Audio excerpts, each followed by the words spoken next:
তোমার কেমন ওষুধ দেখেছে?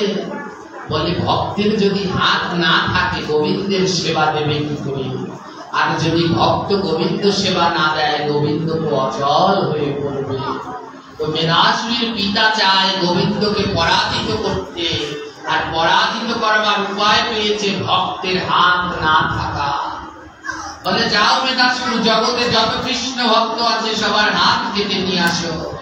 মেধাসুরের দুই নয়নে জল। মেধাসুর বলে পারবো না, বৈষ্ণবের অঙ্গে আঘাত দিলে সেই অপরাধের কোনদিন ক্ষমা হয় না। আমি কি করে ভক্তির হাত কাটবো? এই আজ্ঞা আমায় করবেন না পিতা। মেধাসুরের পিতা বলে তাহলে তুমি বনে গিয়ে কৃষ্ণ ভজন করতে পারবে না, উপযুক্ত হওনি। কারণ শোনো, পরশুরাম যিনি অবতার, পরশুরামকে তার পিতা যমদগ্নি বলেছিল যাও তোমার মায়ের মাথা রেণুকার মাথা কেটে ফেলো।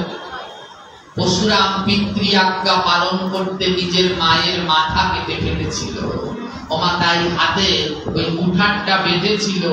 ঢাকা নাঙ্গল বন্দরে স্নান করতে যান না, ওইখানে এসে পরশুরাম স্নান করার পরে ওই কুঠারটা হাত থেকে পড়েছিল। হ্যাঁ, তো মেধাসুরের বাবা বলে পরশুরাম পিতার আজ্ঞা পালন করেছে আর তুমি করবে না, যাও পিতার আজ্ঞা পালন করো, এই জগতের যত কৃষ্ণ ভক্ত সবার হাত কেটে নিয়ে আসো। মেধাসুরের দুই নয়নে জল। একদিকে পিতার আজ্ঞা, অন্যদিকে ধর্ম পালন। আমাদের শাস্ত্র বলে পিতার আজ্ঞা পালন করা সন্তানের প্রথম কর্তব্য। তাই আজ মেধাসুর পিতার আজ্ঞা পালন করতে ওই হাত কাটতে রওনা দিয়েছে। হাতে একটা বড় ধারালো তরবারি নিয়ে কৃষ্ণ ভক্তের দ্বারে দাঁড়িয়েছে। কৃষ্ণ ভক্তরা বলে মেধাসুর তোমার মতো বৈষ্ণব যাকে ডাকলেও ঘরে আসে না। আমাদের শাস্ত্র বলছে অনেক ভাই কের ফলে বৈষ্ণবয়া শিয়া মেলে, অল্প ভাগ্যে হয় না দর্শন। বলে গৃহে বৈষ্ণব আনতে হলে অনেক ভাগ্য থাকা লাগে, অল্প ভাগ্যে গৃহে বৈষ্ণব আসে না। মেধাসুরকে দেখে সব ভক্তরা বলে আহা আমার কি ভাগ্য, আজ আমার ঘরে মেধাসুরের মতো বৈষ্ণব এসেছে। ভক্তরা বলে মেধাসুর তোমার কি সেবা করতে পারি? মেধাসুর বলে তোমাদের হাত আমার লাগবে। বলে হাত? আমার পিতা আদেশ করেছে যত কৃষ্ণ ভক্ত তাদের হাত কেটে আনতে হবে, তোমাদের হাত দেবে? ওমা যারা প্রকৃত কৃষ্ণ ভক্ত তারা দুটো হাত বাড়িয়ে দিয়েছে আর বলে মেধাসুর তুমি আমার হাত দুটো কেটে নিয়ে যাও। মেধাসুর বলে তোমার কি যন্ত্রণা হবে না ভক্ত? ভক্ত বলে যদি ভক্তের সেবায় লাগতে পারি হাত কেন আমরা প্রাণ বিসর্জন দিতে পারি। নাও নাও হাত কেটে নিয়ে যাও। এক এক করে মেধাসুর সব ভক্তের হাত কাটিতে লাগিল। চারদিকে হাহারা রব যে উঠিল। একটা একটা করে ভক্তের হাত কেটে নিয়ে যাচ্ছে। তোমায় একবার মনে মনে ভাবো, এই যে ভক্তির হাত কেটে নিয়ে যাওয়া কি যন্ত্রণা। মেধাসুর সবার হাত কেটে নিয়ে যাচ্ছে আর যন্ত্রণায় সবাই ছটফট ছটফট করছে। চারদিকে হা রা শব্দ উঠে গেছে, কান্নার ধ্বনি উঠে গেছে। দেবতাগণ স্বর্গে গিয়েছে, স্বর্গের দেবতাগণ সবাই গোবিন্দের কাছে গিয়েছেন। গোবিন্দ আপনার প্রিয় ভক্ত মেধাসুর সবার হাত কেটে নিচ্ছে। গোবিন্দ সুদর্শন চক্রকে বলে সুদর্শন যাও গিয়ে মেধাসুরের মাথা কেটে ফেলো। ও আমার প্রিয় ভক্ত, কিন্তু ভক্ত হয়ে যদি ভক্তের গায়ে আঘাত করে আমি সেই অপরাধের ক্ষমা করি না। যাও গিয়ে ওর মাথা কেটে ফেলো।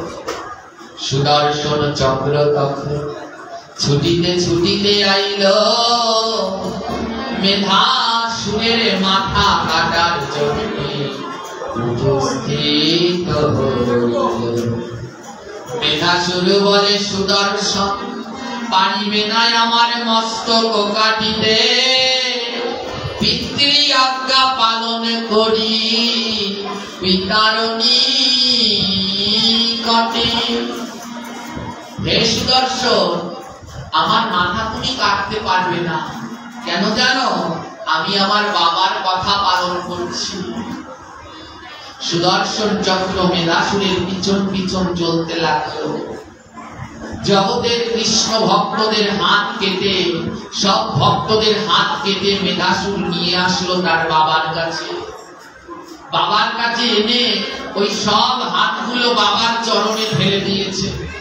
বাবা বলেছে ভক্তের হাতের অঞ্জলি দিতে হবে, তাই কাটা হাতগুলো এনে মেধাসুরের বাবার চরণে ফেলে দিয়েছে। বাবা জিজ্ঞেস করছে, হ্যাঁ রে মেধাসুর, সব ভক্তের হাত এনেছিস তো? মেধাসুর বলে, বাবা শুধু একটা ভক্তের হাত বাকি আছে। মেধাসুরের বাবা বলে, সেইটারও হাত দুটো কেটে নিয়ে আয়। মেধাসুর সুদর্শন চক্রকে ডাক দিয়েছে, সুদর্শন নাও, এবার আমার হাত দুটো কাটো। মেধাসুরের বাবা বলে, এ কি, তোর হাত কাটবে কেন?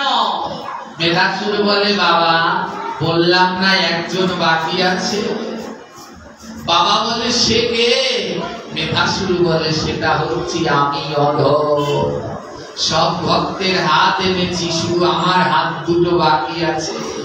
মেধাসুর সুদর্শন চক্রকে বলছে, চক্র আগে আমার হাত দুটো কেটে আমার বাবার পায়ে দাও, অঞ্জলি দে, তারপরে আমার মাথাটা আর আমার দেহটা কুচি কুচি করে কেটে। আজ সুদর্শন চক্র আসলো, মেধাসুরের হাত কাটিতে। যখন সুদর্শন চক্র হাত কাটিতে আসিল, মেধাসুর বলে, চক্র একটু দাঁড়াও। মেধাসুর বলছে, চক্র আমার হাত দুটো তো কাটবে, কিন্তু একটুখানি দাঁড়াও না। সুদর্শন চক্র বলে, কেন ভক্ত? মেধাসুর বলে, জানো সুদর্শন, গোবিন্দ এই দুটি হাত কেন দিয়েছে? সুদর্শন বলে, কেন?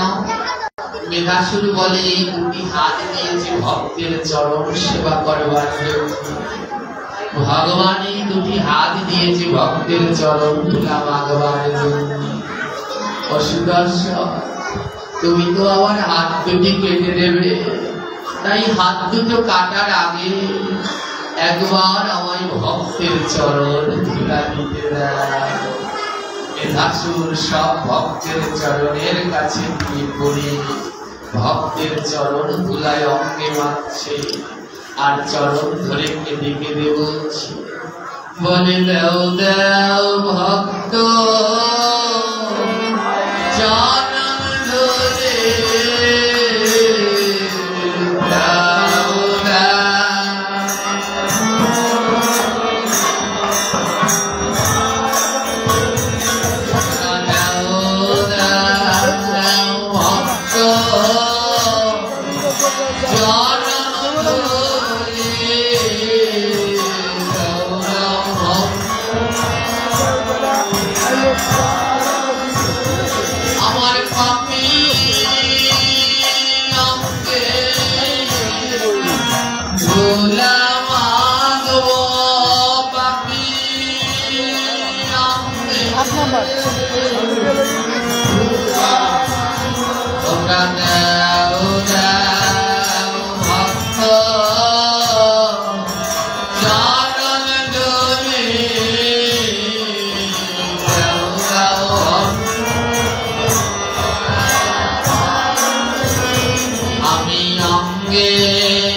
ভক্তে চরণ ধুলা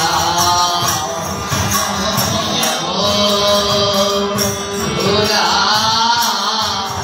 করুণায় পাবো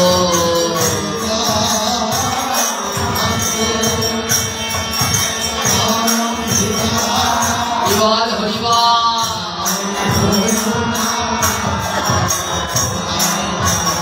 আমি অঙ্গে মানব সঙ্গে রাখব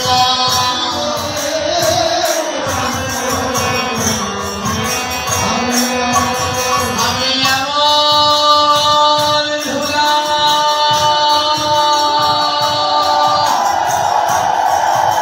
কোথায় পাবো অঙ্গে মানব সঙ্গে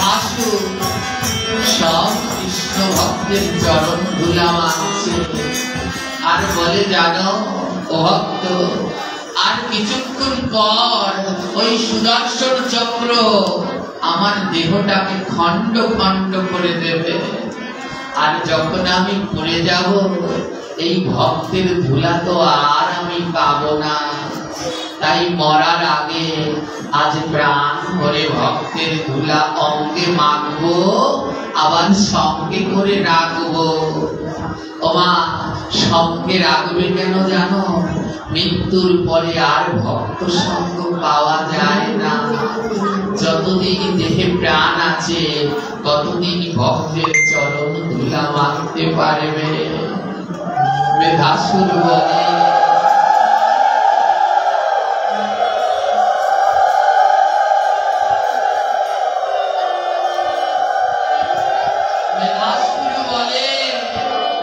যেই দিন এই দেহে আর প্রাণ থাকবে না সেই দিনেই ভক্তের ধুলা কোথায় পাবো তাই কিছু ধুলা সঙ্গে করে রেখে দেব আজ ভক্তের ধুলা অঙ্গে মাত্র আর সঙ্গে নিল সুদর্শন চক্র মাথা কাটবার জন্য আসলো মেধাসুর বলে ভক্ত সুদর্শন আরো একটু সময় দাঁড়াবে সুদর্শন বলে কেন কি হয়েছে মেধাসুর বলে জানো সুদর্শন এই দুটি হাত গোবিন্দ যেমন ভক্তের চরণ ধুলা মাখবার জন্য দিয়েছে তেমনি এই দুটি হাত আর এই বুকটা ভগবান দিয়েছে ভক্তের অঙ্গ পরশ করবার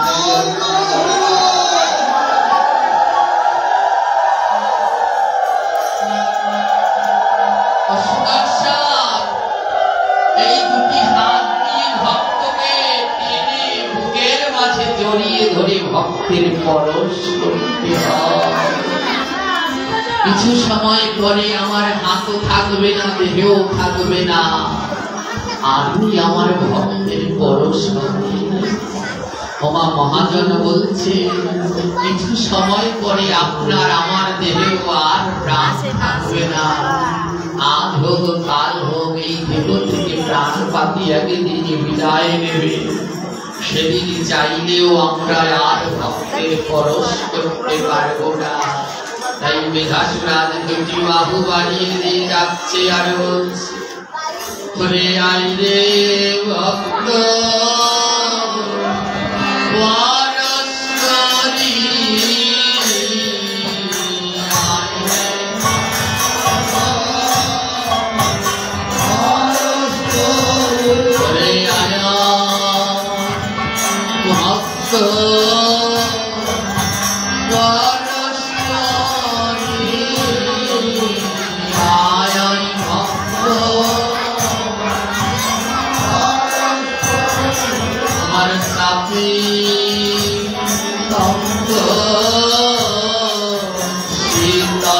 করি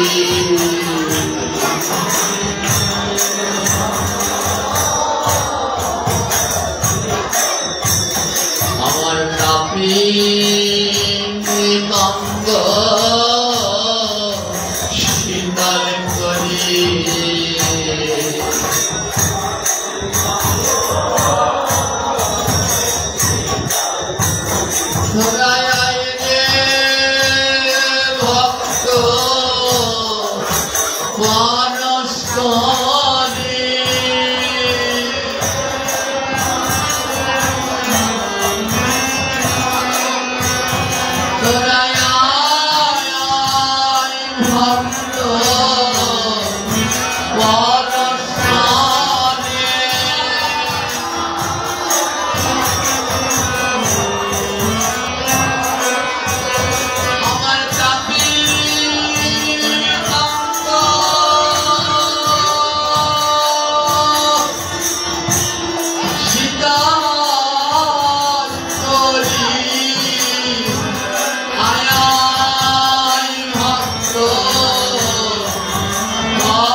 আজ একে একে যত ভক্তি চরণী ভুলাম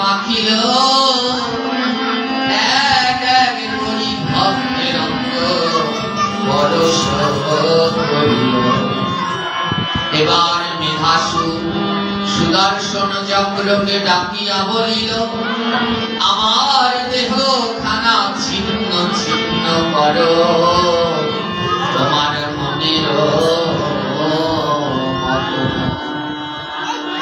সুদর্শন চক্রের আঘাতে মেধাসুরের দেহখানা ছিন্ন ছিন্ন হইল। নিমিষেই মেধাসুরের দেহ মাটিতে পরিণত হইল। আজ ভক্তের চরণ তুলা নেওয়ার পরে সুদর্শন চক্র মেধাসুরের দেহটাকে ছিন্ন ভিন্ন করে দিয়েছে, আর মেধাসুরের দেহটা মাটিতে পরিণত হয়ে গেছে। আর সেই মেধাসুরের সমাধির মাটি ধরে মেধাসুরের পিতা হা পুত্র বলে কাঁদছে। সব পশু পাখি দেখে বলে, ও মেধাসুরের পিতা, যদি আগে বুঝতে তোমার সন্তান এমন ভক্ত, আজ তোমার এই দুর্গতি হতো না। এইদিকে ভক্তের এইরকম যন্ত্রণাদায়ক মৃত্যু দেখে গোলক বৃন্দাবনে আমার গোবিন্দ ভক্ত বিরহে কিছু খায় না, ভক্ত বিরহে গোবিন্দ কারো সাথে কথা যে কয়ে না। গোলক বৃন্দাবনে ভক্তের এখানে কষ্ট দেখে গোবিন্দ ছটফট করছে, কথা বলে না, খায় না। দেবতাগণ বলে, গোবিন্দের মন কি করে ভালো করা যায়? কেউ বলে চলো গোবিন্দের জন্য উপহার নিয়ে যায়, কেউ গোবিন্দের জন্য শাড়ি অলঙ্কার আভূষণ কত কি উপহার নিয়ে যায়, কিন্তু গোবিন্দের মন কিছুতেই ভালো হয় না। এইদিকে সৃষ্টিকর্তা ব্রহ্মা, ব্রহ্মার দুই স্ত্রী সাবিত্রী আর গায়ত্রী, সাবিত্রী আর গায়ত্রী ডাকিয়া ব্রহ্মা দেবে কয়, তুমি কি কিছুই উপহার দেবে না আমার গোবিন্দকে? ব্রহ্মা বলে, কি দেব বলো তো? সব দেব দেবী কত উপহার দিয়েছে, কিন্তু গোবিন্দের মন তো ভালো হয় না। সাবিত্রী গায়ত্রী বলে, শোনো ব্রহ্মাদেব, তুমি গোবিন্দের জন্য কিছু ফল নিয়ে যাও, ফল সেবা করলে হয়তো গোবিন্দের মন ভালো হবে। ব্রহ্মা বলে, ফল আমি দেব, তবে গাছের ফল নয়, আজ আমি নিজের হাতে একটা ফল বানাবো। কি ফল? ওই হরিতকি গোবিন্দের খুব প্রিয়, তাই আজ আমি হরিতকির মতো দেখতে একটা ফল বানাবো। কিসের জন্য গোবিন্দের মন খারাপ? গোবিন্দের প্রিয় ভক্ত মেধাসুরের মৃত্যুর জন্য। তখন ব্রহ্মাদেব কি করলো? এবারে হংস বাহনে ব্রহ্মা চলিতে লাগিল, হংস ওই মেধাসুরের সমাধিতে উপস্থিত হইল। এবার সমাধির মাটি দিয়া চক্রেতে বসা, এবার চক্রেতে বসাইয়া ব্রহ্মা জয়ধ্বনি দেয়।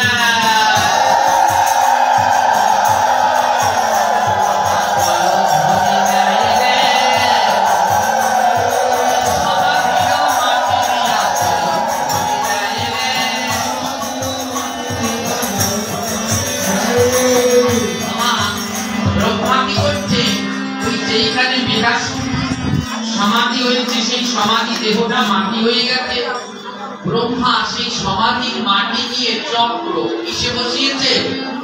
চক্র মানে বোঝে যারা কুমোর বাড়িতে আছেন, কুমোর দেখেছেন, পাল কুমোর, এই কুমোররা হাঁড়ি পাতিল বানায় কিসের উপরে করে? একটা গোল চক্র আছে, চক্রের উপরে দিয়ে ঘুরাতে ঘুরাতে হয়। তো ব্রহ্মা কি করেছে? মেধাসুরের সমাধির মাটি নিয়ে ওই চক্রের উপরে বসিয়ে জয়ধ্বনি দিয়েছে। এবার যেই জয়ধ্বনি দিয়েছে না, চক্রটা গোল হয়ে ঘুরতে লেগেছে। এবার ঘুরিতে ঘুরিতে দেখো মৃদঙ্গ হইল, এবার ঘুরিতে ঘুরিতে দেখো মৃদঙ্গ হইল। অরচুকির মতো দেখতে আকার পাইল,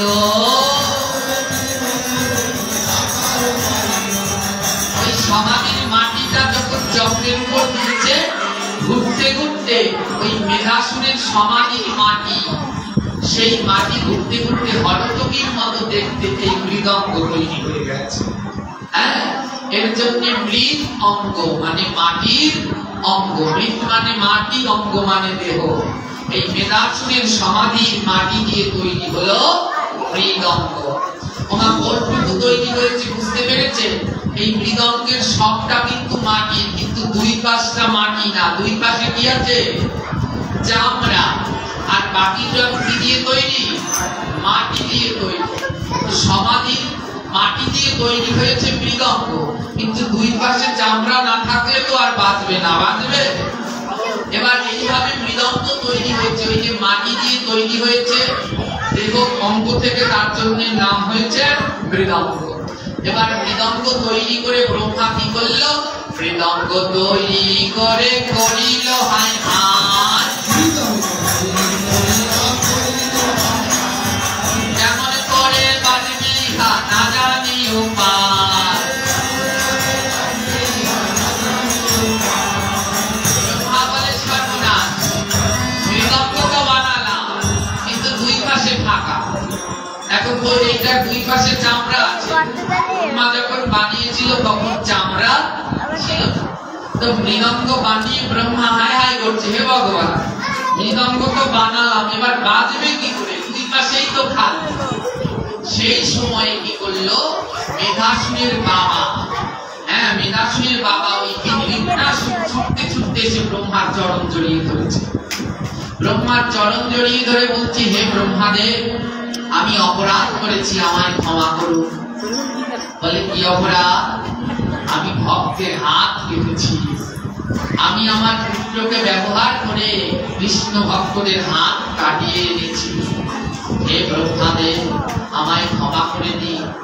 আমার ছেলে যখন জীবিত ছিল, আমার ছেলে আমাকে বারবার বলেছে, বাবা গলায় তুলসীর মালা পরো, বাবা ললাটে তিলক করো, একাদশী ব্রত পালন করো, সাধু সঙ্গ করো, কিন্তু আমি আমার ছেলের কথা শুনি নাই। কিন্তু আজ বুঝতে পেরেছি তিলক মালা একাদশী সাধু সঙ্গ ছাড়া জীবনের আর কোনো গতি নাই। মেধাসুরের পিতা বলছে, হে ব্রহ্মাদেব আমার অপরাধ ক্ষমা করে দিন। ব্রহ্মাদেব বলে, শোনো মেধাসুরের বাবা, তুমি যে পাপ করেছো তার জন্য তোমায় শাস্তি পেতেই হবে, এই অপরাধের ক্ষমা তুমি কোনোদিন পাবে না। মেধাসুরের বাবা বলে, বেশ আমি অপরাধের শাস্তি যদি পাই তবে পাবো, কিন্তু আমাকে কথা দিন আমি যেন কোনোদিন সাধু সঙ্গ থেকে বঞ্চিত না হই। ব্রহ্মা বললে, বেশ তুমি পাপের শাস্তি পাবে। বলে কি শাস্তি? ব্রহ্মা দেবে বলে, তোমার চামড়া দিয়া মৃদঙ্গের দুপাশ হবে, তোমার চামড়া দিয়া মৃদঙ্গের দুই পাশ হবে। বৈষ্ণবের হাতে সদা খবর জোগাড় খাবে। মেধাসুরের বাবাকে বলছে, হে মেধাসুরের পিতা, বাপ বাপকেও ক্ষমা করে না, তুমি বৈষ্ণবের হাত কেটে এনেছো না, তাই তোমার দেহের চামড়া দিয়ে মৃদঙ্গের এই দুই পাশ হবে। আর ওই বৈষ্ণবের হাত কাটার অপরাধে তুমি চিরকাল ওই বৈষ্ণবের হাতে চড় খাবে আর থাপ্পড় খাবে। বাবা ওই মধ্যখানটা হচ্ছে মেধাসুর, ওই মাটিটা হচ্ছে মেধাসুর ভক্ত, আর ওই দুই পাশ হচ্ছে ওই মেধাসুরের বাবা। ওই বৈষ্ণবের হাত কেটেছে, তাই যতদিন চন্দ্র সূর্য আছে ওই বৈষ্ণবের হাতে চড় খায় আর থাপ্পড় খায়। কিন্তু ওই যে ভুল করে ক্ষমা চেয়েছে তার জন্য সাধু সঙ্গ থেকে বঞ্চিত হয়। যেইখানে সাধু সঙ্গ হয় সেইখানেই মৃদঙ্গ যায়। হ্যাঁ, এর জন্য ওই মৃদঙ্গ সাধু সঙ্গ থেকে বঞ্চিত হয় না। তো বলে, ওই পিতা তুমি ভক্তের হাত কেটেছো, তাই চিরকাল ভক্তের হাতে চড় খাবা থাপ্পড় খাবা। তাই ওই ভক্ত যখন মৃদঙ্গ বাজায় কেমন করে? একটা চড় মারে, একটা থাপ্পড় মারে। আর সেই জ্বরে থাপ্পড়ে মৃদঙ্গ বাজে। এবার মৃদঙ্গের বাবা কোন পাশে থাকে? ওই মেধাসুরের বাবা কোথায় থাকে? দুই পাশে। আর মেধাসুর থাকে কোথায়? মাঝখানে। তো ব্রহ্মা বলে মেধাসুরি পাবে দেখো ভক্তের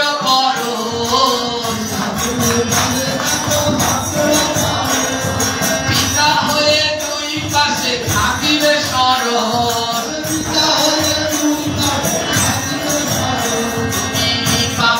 পাবে না ভক্তের পরশ কোনো দিন পাবে না।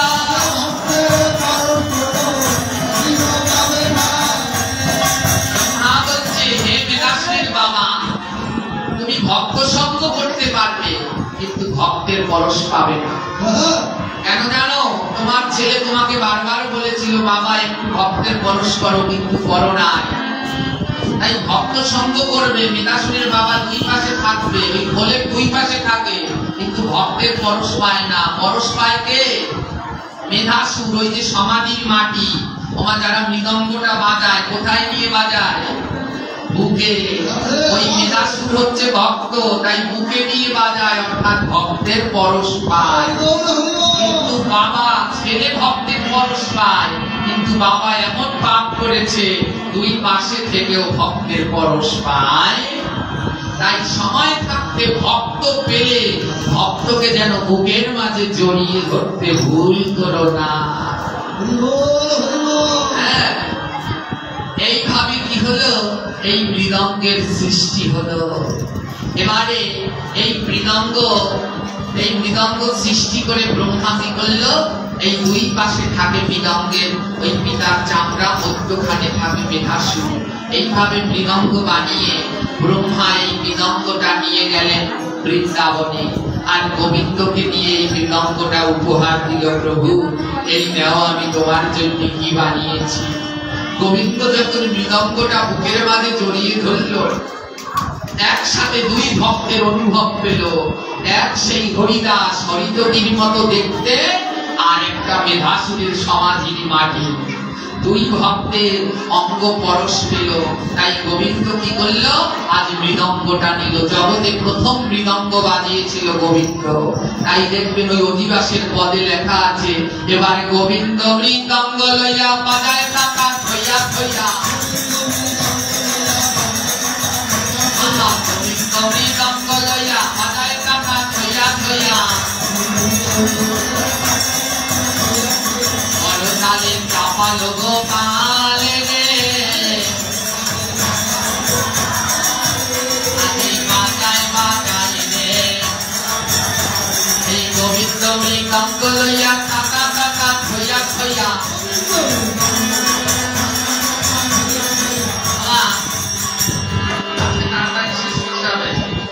এবার প্রথমেই মৃদঙ্গ বাজিয়েছিলেন স্বয়ং ভগবান শ্রীকৃষ্ণ। এই মৃদঙ্গের ভিতরে কি কি আছে শুনলে অবাক হয়ে যাবে। এই মৃদঙ্গের ভিতরে কি রয়েছে সুন্দর করে বলেছে। এই মৃদঙ্গ নিয়ে গ্রন্থ আছে, নাম হচ্ছে মৃদঙ্গ মাধুর্য লাহনী। সেই গ্রন্থের ভিতরে বলা আছে একটা মৃদঙ্গের ভিতরে 84 ক্রোশ বৃন্দাবন আছে। মৃদঙ্গকে প্রণাম করা মানে বৃন্দাবনকে প্রণাম করা। তো মৃদঙ্গের ভিতরে কি কি আছে শোনো। শ্রীমতী হইল বামা ডাইনা শ্যামরায়, শ্রীমতী হইল বামা, শ্রীমতী হইল বামা ডাইনা শ্যামরায়। যোগ মায়া হইল পিতা কত শোভা পায়। অর্থ বোঝে। শ্রীমতী হইল বামা, খোলের যে বাম দিকটাকে বলা হয় বামা। এই খোলের বাম দিকটার রংটা একটু দেখুন, ওই যে গোল, ওই খোলের একটু জায়গাও সবাইকে দেখতে দাও।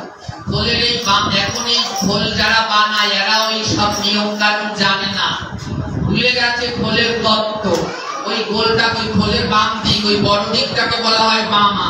ওই দিকের যে গোল রংটা, ওই রংটা হয় রাধারানীর গায়ের মতো, সাদা হবে। হ্যাঁ, তাই শ্রীমতী হইল বামা ডাইনা শ্যামরায়। ডান দিকটা ঘুরাও, ডান দিকে যে গোল কালো রং, ওই গোলটা হবে কালো, ওটা কালো আছে। এটার ভিতরে দেখুন ওই ডান দিকের গোলটা কালো আর বাম দিকের গোলটা রাধারানী গায়ের মতো সাদা। তাই এই বাম দিকে থাকে রাধা, ডান দিকে থাকে কৃষ্ণ। আর এই দুইজনকে মিলন করাচ্ছে যোগমায়া, মানে মা দুর্গা। এই যে খোলের ফিতা যেটা ওই দাদা গলায় নিয়ে বসে আছে, ওটা হচ্ছে স্বয়ং মা দুর্গা। রাধা কৃষ্ণের মিলন ঘটায় যোগমায়া পৌর্ণমাসী। রাস কীর্তন শোনেননি? রাস যোগমায়া উপাশ্রিতা। সেই যোগমায়া রাধার কৃষ্ণের ওই ডানে কৃষ্ণ বায়ে রাধা, দুইজনাকে মিলন ঘটাচ্ছে ওই ফিতা। ওই ফিতাটা না থাকলে খোল তিনি বাজাবে, ভালো বাজাতে পারবে না। ওই ফিতাটা আটকে রাখছে রাধার কৃষ্ণকে মিলন ঘটাতে। এই খোলের মাঝে আছে তিনটা নদী। কয়টা নদী আছে? তিনটা নদী। হ্যাঁ, এই যে খোলের মধ্যে রংটা হয় সম্পূর্ণ নীল। নীল মানে যমুনা। আরো দুইটি রং আছে খোলে, কি কি? একটা সাদা, একটা লাল। ওই সাদাটা আছে এই জায়গাটায় খোল বানিয়েছে, তত্ত্ব জানে না, মধ্যখানের রেখাটা দিয়ে রেখেছে কালো, ওটা দিতে হবে লাল। ওটা কি দিতে হবে? তো খোলের ভিতরে থাকবে তিনটি রং, নীল, সাদা, লাল। মানে কি? নীল হচ্ছে যমুনা, লাল হচ্ছে সরস্বতী, সাদা হচ্ছে গঙ্গা। গঙ্গার জল সাদা, সরস্বতীর জল নীল লাল, আর যমুনার জল নীল। তাই খোলের ভিতরে ওই তিনটা নদী প্রবাহিত হয়। আর কে কে আছে? আরো যত চিরিবাদী ললিতা বিশাখা, আরে চাপা হইল বৃন্দা দেবী, ওই তো যায় দেখা। এই খোলের ভিতরে ওই খোলটা কাছে নিলে দেখবেন ওই মাটি রঙের রকম লম্বা লম্বা টান আছে, ওকে বলে জিরি। এই জিরি হলো গোবিন্দের যত সখী। আর আরো মিলে টান আছে, একে বলে বাদি। এই বাদি হচ্ছে গোবিন্দের যত সখা। এই খোলের ভিতরে গোবিন্দের সমস্ত সখারাও আছে, সখীরাও আছে। খোলের চারপাশের যে গোল অংশটা গাবা, গাবার চারপাশে একটা সাদা গোল অংশ আছে, ওকে বলে চাপা। এই চাপাটা হচ্ছে স্বয়ং বৃন্দা দেবী। হ্যাঁ, এই চাপাটা হচ্ছে স্বয়ং বৃন্দা দেবী। আরো কেটে আছে এই খোলের তত্ত্ব অনেক বড়। এই খোলের ভিতরে সবাই, সব বৃন্দাবনের যত সখা সখী সব এই খোলের ভিতরে অবস্থান করছে। এমন কেউ নেই যে এই খোলের ভিতরে নেই। ওমা, এই হারমোনিয়াম বাজাতে হলে ঘাট আছে, ঘাটগুলো টানতে হয়। এই খোল কোনো এমন একটা বাদ্যযন্ত্র যার কোনো টানাটানি লাগে না। এই খোলে আছে 16টা টানা, 32টা ঘাট। কয়টা টানা? 16টা টানা, 32টা ঘাট। এই খোলে গুনবেন, দেখবেন 16খানা টানা আছে আর 32টা ঘাট আছে। ওই খোলে গুনলে পরে খুঁজে পেয়ে যাবেন। এই 16 টানা 32 ঘাট কি জানেন? 16 নাম, 32 অক্ষর।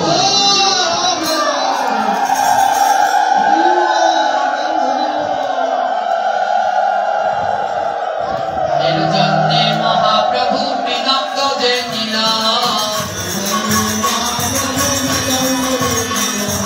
নাম কীর্তনে তাই মৃদঙ্গ বাজিল।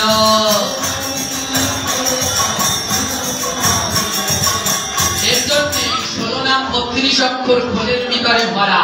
তাই যখন নাম কীর্তন হয় খোল বাজে না, ওই ডাঙ্কা বাজে না, ঢোল বাজে, খোল। এই খোল ছাড়া নাম কীর্তন হবে না, হয় না। কোনোদিনই কোনো নাম কীর্তনে দেখেছেন খোল ছাড়া ঢোল এনেছে? হবে না। এই মৃদঙ্গ লাগবে, কারণ এতে আছে 16 নাম 32 অক্ষর। মা, এই মৃদঙ্গ যারা বাজায়, এরা যারা বাজানো শেখে তারা খুব ভালো জানে। আমি খুব কম বাজিয়েছি। এই মৃদঙ্গ সবাই হাতে বাজে না। যারা পূর্বজন্মে কৃষ্ণ ভক্ত ছিল, কৃষ্ণ ভক্ত ছাড়া মৃদঙ্গ বাজবে না। অনেক চেষ্টা করেছি টিচার ধরে মৃদঙ্গ বাজানোর। হ্যাঁ, যখনই সবকিছু একটু একটু শিখার চেষ্টা করেছি, তো মৃদঙ্গ যতই বাজাতে যায় 2-1টা টাক দিলে হাতে ঠোস পড়ে যায়, বাজে না। কেন জানে? কৃষ্ণ ভক্ত ছাড়া মৃদঙ্গ বাজে না।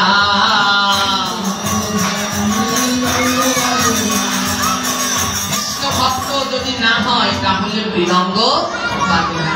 বলে কাদের হাতে মৃদঙ্গ বাজে? বলে তাদের হাতে বাজে গো, তারা চরণ ধুলা মাথায় দিল, তাদের হাতে বাজে গো, তারা চরণ ধুলা মাথায় দিল, তাদের হাতে বাজে গো। তো সবার হাতে বাজে না, বাজে হাতে বাজে না, সবার হাতে বাজে না, বাজে হাতে বাজে না। এই মৃদঙ্গ তাদের হাতেই বাজবে যারা ভক্তের চরণ ধুলা মাথায় দিয়েছে আগের জন্মে। হ্যাঁ ওমা, এই জায়গাটায় যারা আমরা বসি আমাদের কপাল হচ্ছে পোড়া, কারণ আপনাদের ভাগ্য অনেক ভালো, ওখানে বসলে ভক্তের চরণ ধুলি পান, আর এখানে আমি একাই বসে থাকি, চাইলেও আপনাদের ধুলা দিতে পারি। এই মৃদঙ্গ সবাই হাতে বাজে না। এই মৃদঙ্গ অনেকগুলো বলে বাজে। গোবিন্দ বাজিয়েছিলেন টাকা থইয়া থইয়া বলে। এই গোবিন্দ যে কয়টা বলে বাজে তার ভিতরে উত্তম বল হচ্ছে তাকে ঠিক। মৃদঙ্গ কি বলে বাজে? তাকে ঠিক। এই যে বড় হাত, হ্যাঁ ডান হাত দিয়ে যদি বড় জায়গায় থাপড় দেন তখন শব্দ হবে তা। পাঁচ আঙুলে বাড়ি মারলে শব্দ হয় তা। দুই আঙুলে শব্দ দিলে কে, আর চার আঙুলে টান দিলে হয় ঠিক।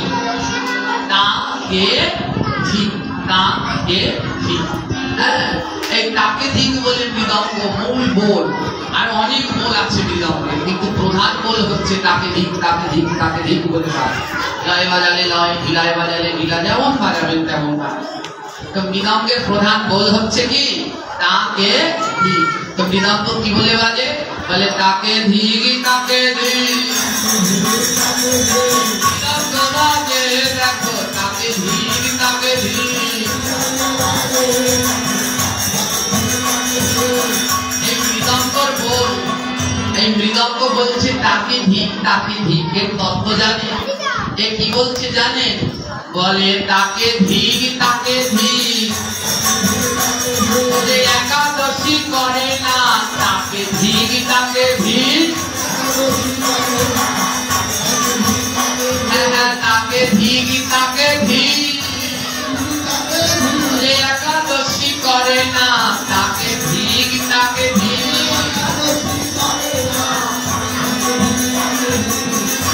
এ মৃদঙ্গ তাকে ঠিক বলছে কেন? ধিক্কার দিচ্ছে।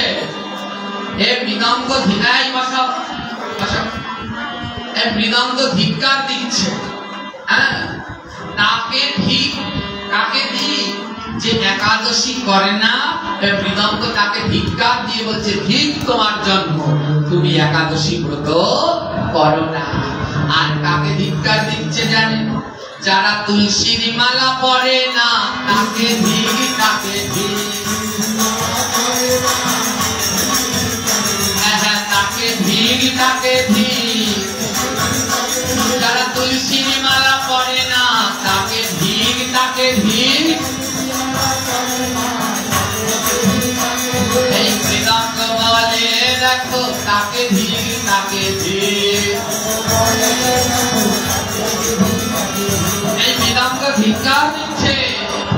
যাদের গলায় তুলসীর মালা নেই মৃদঙ্গ ধিক্কার দিয়ে বলছে তোমায় ধীর। এমন মানব জন্ম পেয়ে তুলসীর মালা গলায় পড়লা না। অনেকে বলে আমাদের তুলসীর মালা লাগে না। আরে যারা এই কথা বলে তারা মূর্খ ছাড়া আর কিছুই না। এই জগতের চৈতন্য মহাপ্রভু, গৌরাঙ্গ মহাপ্রভু, আমার মহাপ্রভুর উপরে আর কেউ আছে? আমার মহাপ্রভু তুলসীর মালা পরে সবাইকে শিক্ষা দিল তুলসীর মালা ছাড়া কৃষ্ণ ভজন হয় না। এইখানে অনেক কয়েকজন মা বাবাদেরকে দেখে বুঝছি অনেকে শ্রীগুরুর সঙ্গে, কারণ ওই লাল সুতো রুদ্রাক্ষ দেখে বুঝতে পারছি এরা শ্রীগুরুর সঙ্গে। গলায় রুদ্রাক্ষ আছে, তুলসীর মালা নাই, কোনদিন রুদ্রাক্ষে কাজ হবে না। তুলসীর মালা না পড়লে কোনোদিন রুদ্রাক্ষে কাজ হয় না। বলে কি শ্রীগুরুর সঙ্গে রুদ্রাক্ষ পড়লেই হয়, তুলসীর মালা লাগে না। এরা যারা বলে এরা অজ্ঞানী ছাড়া আর কিছু নয়। এই বাংলাদেশের যে শ্রীগুরু সংঘের কেন্দ্রীয় আশ্রম কাউখালী, বর্তমান যিনি মহারাজ আছেন বৈদ্য সাহা, গলায় নিয়ে দেখবে ঠিক ব্যাচের তুলসীর মালা। মহারাজের মালা পড়লো আর তোমরা চেলা চামুন্ডা হয়ে গলায় মালা লাগাও। তাই তুলসীর মালা ছাড়া কোনো উদ্ধার না। এই মৃদঙ্গ ধিক্কার দিয়ে বলছে যার গলায় মালা নাই তার জন্ম ঠিক। আমার তুলসীর মালা না থাকলে কি হয়? ভাগবত বলছে যৎ কণ্ঠে তুলসী নাস্তি তেন রামুরামানসম জলম চ মদিরাসম অন্ন চ সুকরি বিষ্ঠা। বলছে যৎ কণ্ঠে তুলসী নাস্তি, যার গলায় তুলসীর মালা নাই, তেন রামুরামানসা, সেই মানুষ মূর্খ। জলম চ মদিরাসম, যার গলায় তুলসীর মালা নাই সে যদি কাউকে জল দেয় সেটা মদের সমান। যার গলায় তুলসীর মালা নেই, জলম চ মদিরাসম অন্ন চ সুকরি বিষ্ঠা, যার গলায় তুলসীর মালা নেই সে যদি গোবিন্দকে অন্ন ফল মিষ্টি ভোগ দেয় তাহলে সেগুলো শুকরের বিষ্ঠা দেওয়া হয়। তাই তুলসীর মালা ছাড়া গোবিন্দ পূজা করলে কোনো কালেই গোবিন্দ সেবা হয় না। কারণ জল, তুলসীর মালা গলায় ছাড়া জল দিলে সেই জল হয়ে যায় মদ, আর ফল অন্ন দিলে তা হয় শুকরের বিষ্ঠা। তাই 8 থেকে 80 সবার গলায় তুলসীর মালা একান্ত দরকার। তুলসীর মালা ছাড়া আমাদের সনাতন ধর্মের কোনো শুভ কাজ হয় না। জীবনের প্রথম কাজ মুখে প্রসাদ, যেই দিনকে মুখে প্রসাদ দেয় মালা টাকা পড়ায় না? পড়ায় না? পড়ায়। বলে তুলসীর মালা লাগে না। যেদিন তোমরা বিয়ে করেছিলে মনে নাই? বিয়ের দিন মালা পরিয়েছিল না পড়ায়নি? কিন্তু আজ কেন খুলে রেখেছ? ওই বিয়ে একটা শুভ কাজ, মালা পরিয়েছে। অন্নপ্রাশন শুভ কাজ, মালা পরিয়েছে। তাই তুলসীর মালা ছাড়া কোনো শুভ কাজ হয় না। সবাই তুলসীর মালা করবে। যে যেই খান দেখো, হ্যাঁ আমরা তো বৃন্দাবনের বাবাজি ধরা, তো আমাদের তুলসীর মালা, কিন্তু আমি সবাইকে শিক্ষা দেওয়ার জন্য এই যে রুদ্রাক্ষ ধারণ করেছি, রুদ্রাক্ষ বড়, সাথে তুলসীর মালাও বড়। যে যেই মতের হও, আমার গলায় আইচার মালা সেও একটা করে নিচ্ছে, বলি তা আইচার মালা পড়ো পড়ো, কিন্তু তাও সাথে তুলসীর মালা পড়ো, নালে যে মালাই পড়বে তুলসী ছাড়া সব বাদ হয়ে যাবে। তাই এই মৃদঙ্গ দ্বিতীয় ধিক্কার দিচ্ছে, বলে তাকে ধিক তাকে ধিক, তুলসীর মালা নাই তাকে ধিক তাকে ধিক, আবার তাকে ধিক তাকে ধিক, সাধু সঙ্গ করে না তাকে ধিক তাকে ধিক, আবার তাকে ধিক তাকে ধিক, ওই কথায় যায় না তাকে ধিক তাকে ধিক, আবার তাকে ধিক তাকে ধিক, যে ধুলা মাখে না তাকে ধিক তাকে ধিক, আবার তাকে ধিক তাকে ধিক, ভক্তয়ঙ্গ পরশ করে না তাকে ধিক তাকে ধিক, আবার তাকে ধিক তাকে ধিক, যে ভক্তি মতে বাধা দেয় তাকে ধিক তাকে ধিক। এই মৃদঙ্গ বাজছে তাকে ধিক ধিক্কার দিচ্ছে। ভক্তি পথে যারা বাধা দেয় মৃদঙ্গ বলে তাদের ধিক। হ্যাঁ, এই যা তুলসীর মালা পরার কথা বললাম, অনেকেই হয়তো তুলসীর মালা পড়তে চাইবে, কিন্তু একদল জটিলা কুটিলা এসে টেনে ধরবে। টেনে ধরবে কি মালা যেই গলায় দেবে বলবে বড় সাধু হয়েছে, এখন মিথ্যা কথা ছাড়তে পারেনি, তুলসীর মালা পড়ছে। এই 1 নাম্বার। 2 নাম্বার এসে বলবে পেঁয়াজ রসুন খাওয়া ছাড়তে পারছো, তুলসীর মালা যে পড়ছো। এই 2 নাম্বার। 3 নাম্বারে বলবে তুলসীর মালা পড়ছো, ওই তুলসীর মালা ধুয়ে যদি 1 ফোঁটা জল পায়ে পড়ে অপরাধের ক্ষমা আছে। এই 3 শ্রেণীর উত্তরও দিয়ে দিচ্ছি, কারণ এর সম্মুখীন তো কালকে সকালেই হবে। হ্যাঁ, এই উপাদান। তুলসীর মালা পরে মিথ্যে কথা বলা যাবে না, মিথ্যে কথা বলা মহাপাপ। এমন কোন গ্রন্থে লেখা নাই তুলসীর মালা পরে মিথ্যে কথা বললে পাপ বেশি আর মালা ছাড়া পড়লে পাপ কম। মিথ্যে কথা বলা পাপ, তুলসীর মালা পরে বললেও পাপ আর না পরে বললেও। ওই পেঁয়াজ রসুন মাছ মাংস খাওয়া পাপ, তুলসীর মালা পরে খেলেও পাপ আর না খেলেও। তবে তুলসীর মালা পরে মিথ্যা কথা বললে, মাছ মাংস খেলে আছে একটু লাভ। মনে মনে বলতে আছে এখন শ্রাদ্ধের পাঠ, তুলসীর মালা পরে মিথ্যা কথা বলতে বলে, আবার মাছ মাংস খেতে বলে। হ্যাঁ, তুলসীর মালা পরে মিথ্যা কথা বললে মাছ মাংস খেলে লাভ আছে। বলে কি লাভ? তোমার গলায় যদি তুলসীর মালা থাকে, মিথ্যা কথা বলার পরে বলছো বলছো বলছো, একদিন তুলসীর মালা গলায় তোমায় আটকে ধরবে। এই আর কত মিথ্যা বলবি, আর বলিস না, এবার থাম। দাঁত নাই তাও মাংসের হাত চুষছো। যদি মাংস খাওয়া আটকাতে চাও, গলায় তুলসীর মালা পরো।